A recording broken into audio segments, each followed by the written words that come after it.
Bonjour, la nouvelle convention d'assurance chômage, qui va intégralement s'appliquer au 1er octobre 2014, aura pour conséquence de changer complètement la règle du calcul concernant le versement de l'allocation complémentaire dans le cadre d'une reprise d'activité moins rémunérée que la précédente. Serez-vous gagnant? Perdant par rapport à la convention 2011? Je m'appelle Viviane, je suis militante au comité CGT Lorient des privés d'emploi et précaires, et je vais vous exposer la base de ce calcul qui vous permettra d'y voir plus clair. Alors, tout d'abord, une chose qui ne change pas, le calcul de l'assurance chômage, qui se fait toujours sur la base du salaire journalier de référence. Ce salaire journalier de référence s'obtient en divisant les salaires des 12 derniers mois précédant la perte de l'emploi divisé par 365. Pour simplifier dans nos calculs, nous appellerons le salaire journalier de référence SJR. Tous nos calculs seront faits en brut. On va prendre un exemple. Monsieur Le Gall, qui a travaillé pendant 2 ans, a gagné 2100 € brut par mois avant son licenciement. Son salaire journalier de référence est égal à 2100 € multiplié par 12 divisé par 365 jours, qui est égal à 69,04 €. La convention 2011, il était indemnisé sur la base de 57,4%, soit 39,62 € par jour, soit 1188,60 € brut sur un mois, sur 30 jours. La convention 2014 ne sera plus indemnisée qu'à 57%, soit 39,35 € par jour, qui est égal à 1185,50 € brut pour un mois, 30 jours. Le résultat de la convention 2011 et de la convention 2014 est égal à moins 8,10 €. Voilà. Ça, je m'en souviendrai. Cas numéro 1. Monsieur Le Gall reprend une activité de 500 € de salaire par mois. Dans les conventions 2011, les conditions à respecter sont pas plus de 110 heures et de moins de 70% du salaire mensuel de référence.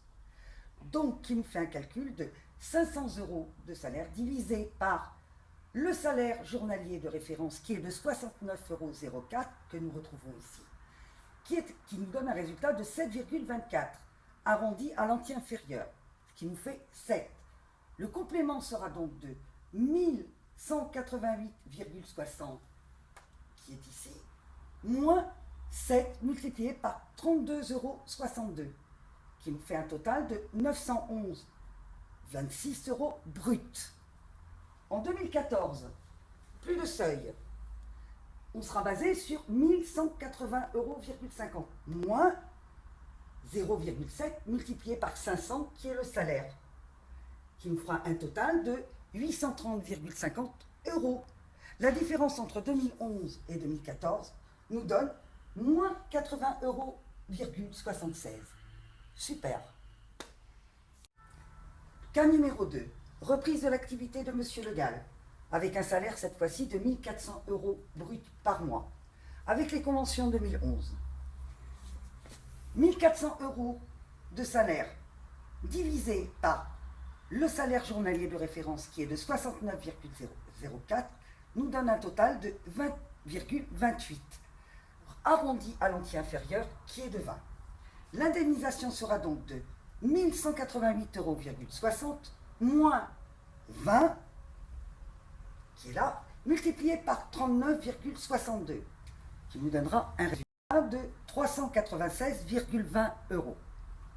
En 2014, toujours pas de seuil, l'indemnisation sera reprise de 1180,50 € par mois, moins 0,7 multiplié par le salaire de Monsieur Le Gall, qui est de 1400 €, qui nous donnera un résultat de 200,50 € brut, en supplément de ces 1400 € par mois, évidemment, mais qui nous donnera une différence entre les conventions 2011 et les conventions 2014, une différence de 195,70 euros. Super. Cas numéro 3. Monsieur Le Gall reprend une activité salariale avec un salaire de 1 550 euros par mois, brut. Avec les conventions 2011, il ne doit pas dépasser les 70% du seuil de référence, qui est de 2100 euros. Donc 0,7 multiplié par 2100 est égal à 1470 euros. Le seuil est donc dépassé par rapport à son salaire brut de 1550 euros par mois. Ce qui nous donne un résultat de 0 indemnité avec les conventions 2011. Avec les conventions 2014, toujours pas de seuil, on reprend l'indemnisation de 1180,50 euros moins 0,7 multiplié par le salaire 1550 euros qui nous donne un résultat de 95,50 euros en supplément. Là, Monsieur Le Gall est bénéficiaire de 95,50 euros. Conclusion, dans le cas d'une reprise d'activité moins rémunérée, vous avez deux cas de figure. Soit vous êtes perdant, soit vous êtes gagnant entre la convention 2011 et la convention 2014. Dans le premier cas, vous êtes perdant si votre salaire est inférieur à 0,7 multiplié par le salaire mensuel de référence. Dans le deuxième cas, vous êtes gagnant si votre salaire est compris entre 0,7 multiplié par le salaire mensuel de référence et l'allocation Pôle emploi divisé par 0,7. Nous vous invitons à remercier les signataires de cet accord, qui sont la CFDT, que vous pouvez contacter au 01 42 03 80 00, la CFTC au 01 73 30 49 00, ou FO au 01 40 52 48 55. Et si vous voulez nous rejoindre, nous faisons partie donc, du comité CGT des chômeurs rebelles. Vous trouverez les bureaux un peu partout sur le territoire français.